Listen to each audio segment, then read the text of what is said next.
name is Sherry Crelin, and I'm going to read you a book today that I wrote. And the name of it is My Chickens Lay Eggs. And then I'm going to take you on a little tour of my homestead and show you some real chickens and where they live. So I wrote this book and dedicated it to my 12 grandchildren. And there are their names right there. They help me with my chickens and in my gardens.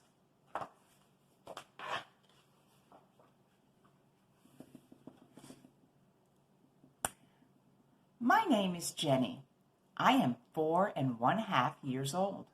I used to help Mommy buy eggs at the grocery store, but not anymore.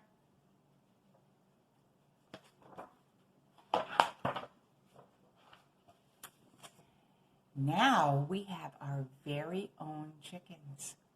And our chickens lay eggs.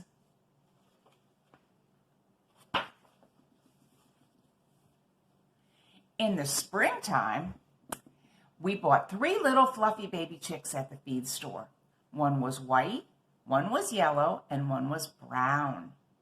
I named the white chick Petunia after my favorite white flower, and Mommy named the other sisters Henny and Penny. In the beginning, the babies had to live inside to stay safe and warm. It's okay to hold and talk to baby chicks. Just be very gentle.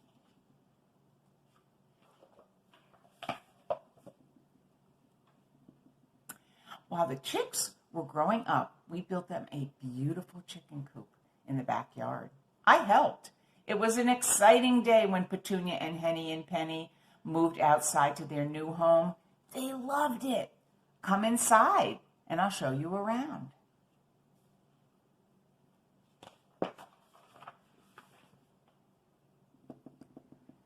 These are the roosting bars for the chickens to sleep on.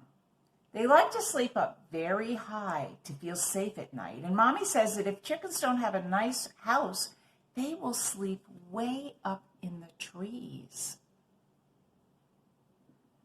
Do you see who else is with the chickens on that roosting bar?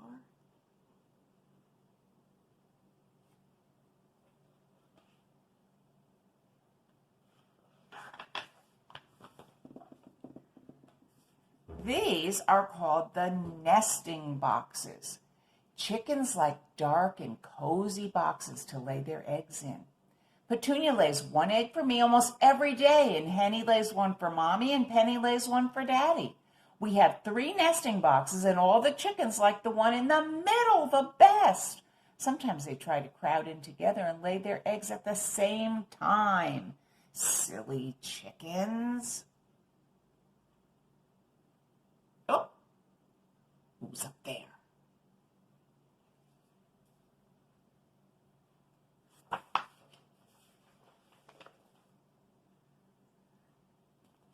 This is called the chicken run. The fence wire we put on the sides and the top has very small holes in it. It is strong and safe. Hawks might like to eat chickens in the daytime, but they can't fly in here to get them. And here is the food and the water for Petunia, Henny, and Penny. It's my job to help feed the chickens and make sure that they always have clean water to drink. Do you help with your animals too?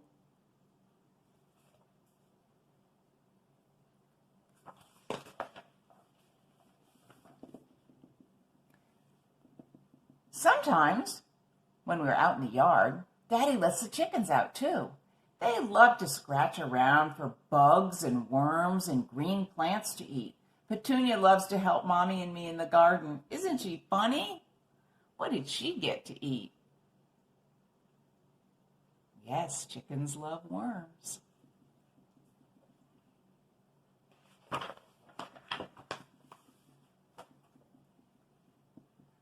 Ooh, on Saturday morning, Daddy cooks special eggs for breakfast. We like to sit at the table and watch Petunia and Henny and Penny while we eat. And I always yell, "Thank you for the delicious eggs!" And Mommy and Daddy smile.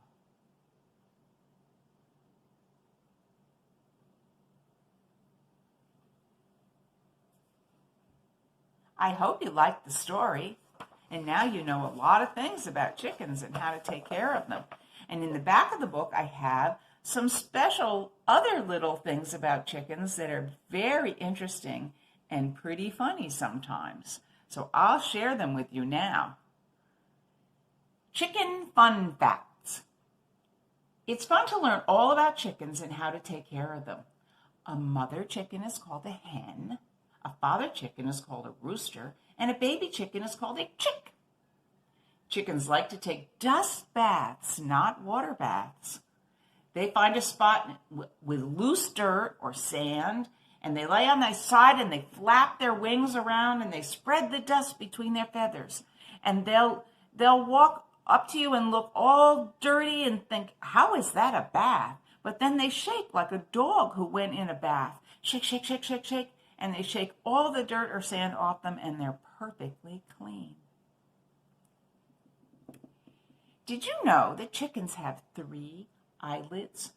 One on the top, one on the bottom, and one that goes sideways. And that one is clear. And they close that clear one so they can take dust baths and not get the dust in their eyes. And also they can see what's going on at the same time. Because they take long dust baths. And something might come that could want to have them for lunch. So they have to be able to see through that eyelid. Did you know that chickens don't have teeth? So they need to eat tiny little rocks every day to grind up their food inside their body. Hens lay eggs without a rooster in the family, but they're nice to have.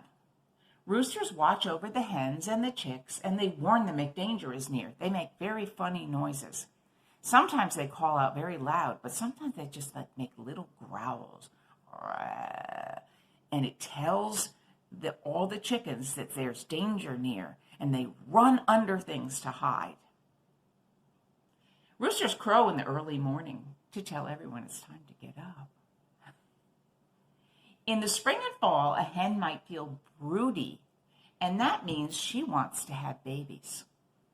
Mother hens get ready to hatch eggs by feathering their nests. They actually pluck feathers off of their breasts so their skin will be right next to the eggs and keep them very warm, right at the right temperature. The mother turns each egg just a little bit every day so that the baby doesn't get stuck to the inside of the shell. The mother chicken sits on eggs for 21 days before they hatch. They can take a quick break each day to eat and drink, but they have to go right back to sit on the eggs to keep them nice and warm so the chicks can grow inside. Well, I hope you liked learning all about chickens and eggs, and let's go outside and actually see some. Okay, here we are outside at Chamblee Acre, my little homestead, which is like a combination of a yard in a neighborhood and kind of a farm, a little farm. So here we are at the beginning, and I want to show you, I'm going to show you some flowers. These are all for the bees and the butterflies and all the other kinds of little insects that we need to keep our planet healthy. We need the pollinators, and so planting lots and lots of plants that are just made for them in your yard is very important. Here we see Chamblee Acre, and we see a little sign that says that this is a wildlife habitat. And what that means is that in my yard, there's food for wildlife, animals and insects. There's shelter for them that they can hide in and live in and have their babies in. And I give them water too. And you'll see I have lots of little bird baths and things in the yard.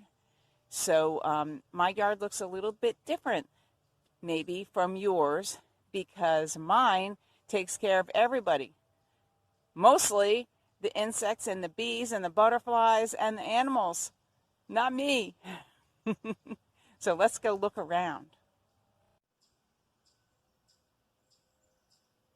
In our neighborhoods, we see a lot of big, open, green lawns.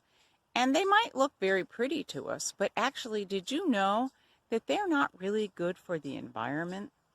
That's not the way nature works. Nature doesn't like to be like this. Nature likes to be like this. And like this. In fact, if someone doesn't mow their lawn or moves out of their house and no one moves into their house for a long time, nature will take over.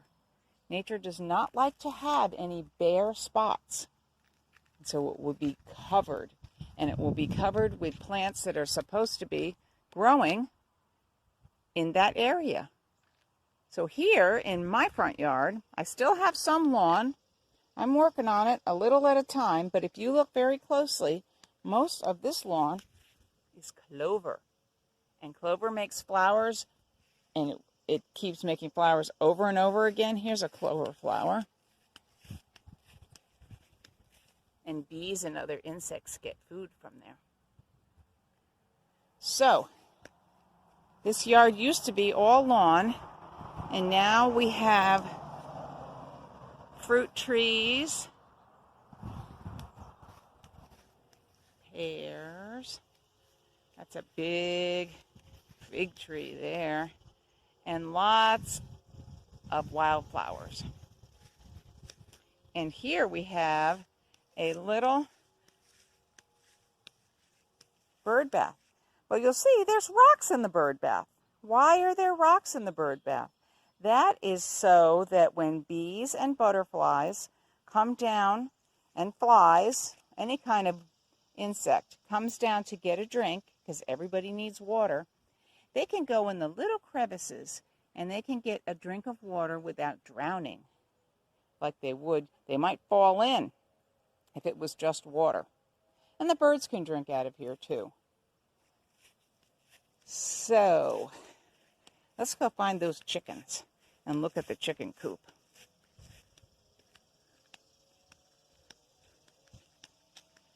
Oh, I see baby chickens. I spy baby chickens.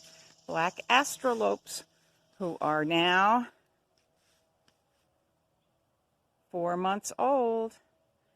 They'll be ready to lay their eggs in early September. Here is a vegetable garden that the grandkids planted. Let's go see some babies. They're still kind of scary about people getting close to them, but they know me. Hi, baby chicks. Hi, babies. There's 12 of them. And remember what I told you about how they need to eat little rocks every day? Well, they're eating little tiny rocks, and they're also eating green plants, and they're finding bugs and worms. They don't like to just eat chicken food. Now, let's see. Here's one of the older chickens. You can tell she's an old lady because her comb on top of her head is very pale. It's not dark red anymore. So she may not even be laying eggs because she's so old. She's a grandma. Okay, so here's all more flowers and flowers and flowers for the bees and the butterflies and the birds. And here we find Jonathan. Here's the rooster. Jonathan, hopefully you'll crow for us. Maybe not right now. Oh, you're going to talk for us? Now, remember I told you that roosters warn the chickens when there might be danger? So I was getting close to him, so he was saying, oh, somebody's here, somebody's here. Jonathan. He is a funny-looking little guy, isn't he? He's a different kind of a rooster. He's a bantam, so he's smaller, and he has a different kind of comb on his head. It's on the front instead of the top because he has a poopy little hairdo. Oh, I spy somebody taking a dust bath. Let's see if we can sneak up on her. There she is. You see her under the fig tree? See the hole she's making? She's digging herself a nice cool hole so she can get down to the dirt. And then she's going to fluff her feathers and fluff that dirt all in her feathers. She probably won't do it while we're watching, though. If I catch her out of the corner of my eye, we'll come back to her. What, Jonathan? Jonathan also, when he finds food, he shares it. And he will make a sound telling the hens, I found something. Come on over here. I found something.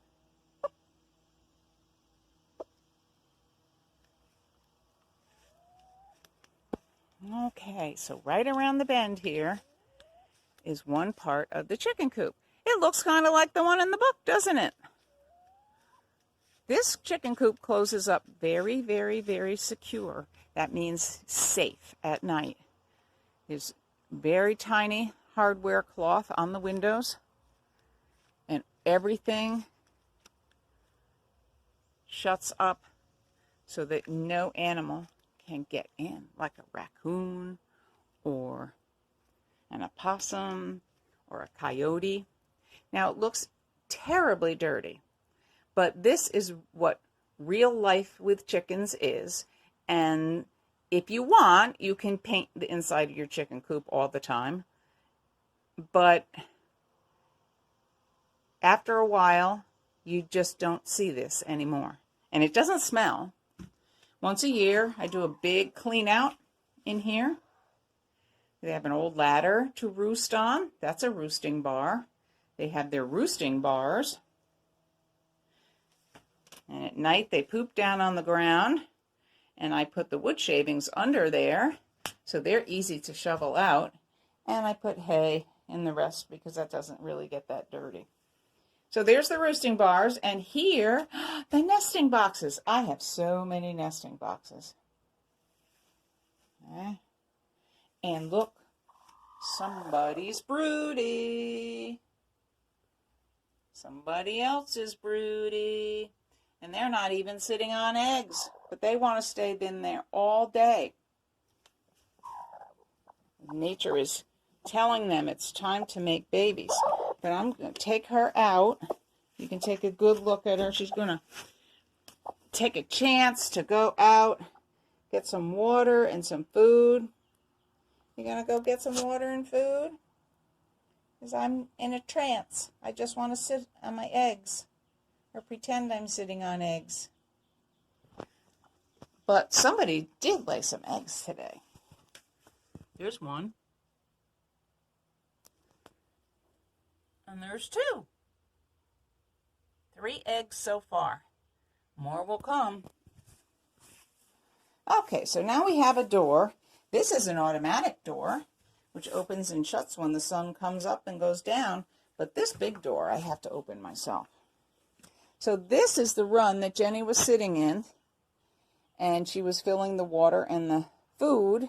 And you see it has good wire on it and a roof. So in here, snakes can get in and mice can get in. But that's it. We have doors. We have a little hospital room here, or it can be a baby room if we have a mama with babies that has a door. And then we go out into the outside run. And this one is not as safe. This one has, I don't know if you can see it, it has bird netting on top. But this gives them a lot more room to be running around. This will keep hawks out. But if a raccoon really wanted to get in here, it could. And here's a whole pile of weeds and cut down herb plants. When I cleaned out the herb garden a bit last night. The chickens will love to scratch through all that and find everything and spread it all out. This is a fancy feeder. It's called a treadle feeder. And when the chickens step on here, it opens inside, and the food goes down so they can eat it. And that, you have to be heavy enough to make it work, so that way the food isn't out in the open. This is a little place that the baby chickens live right now. This is their little run, and I'll show you from the outside. They were little when I put them out here after they were safe enough from being inside in the garage. And the big chickens, since they didn't have a mama to protect them because I bought them at the store, I put them out here. They sleep in this part. There's roosts in there. And they stayed in here for a while until they got bigger, and now they're getting used to being with the big chickens. But you see, they still hang around together, separate. Pretty soon, I'm going to put them in the big coop at night, and they're going to have to sleep with everybody else and become friends. But the big chickens will make them go on the bottom roosts, which are not the safest roosts because they're the new chickens. And you wonder, what is this funny looking thing? In the winter, when there's no leaves on all these trees, it's just lawn, and hawks can see the chickens and fly down and attack them. If it's a big enough hawk, it could just take it right away. So this winter, my grandchildren and I took my clothesline and we made a teepee out of it that sunk, and it's with a whole bunch of branches that we trimmed from some other bushes, and it was their safe place for the winter. And so I could let them out in the wintertime, and they could go under there, and when hawks flew overhead, they couldn't see them hiding under there, and they could run under there if they were outside and there was a hawk that flew. It's funny, not only does the rooster make funny sounds to warn the hens when there could be trouble, but also the wild birds. If I hear the wild birds squawking and making a lot of noise, I know that there might be trouble out there, because there could be a hawk trying to... Oh! The baby's testing her wings. There could be a hawk trying to get the wild birds. Maybe their eggs in the nest, and they're trying to chase them away. And actually, if hawks start bothering the chickens, the wild birds will come and try to dive bomb and make the hawk go away. Here's a fake owl. We move him around just as something else that we hope will scare away the hawks. Let's see if we can see anybody dirt bathing. Now they're just in line waiting to have a turn. Okay, chicks. It's a beautiful summer day. Well, thanks for coming and seeing my Chamblee Acre homestead, and I hope you liked it, and I hope you liked my book, My Chickens Lay Eggs.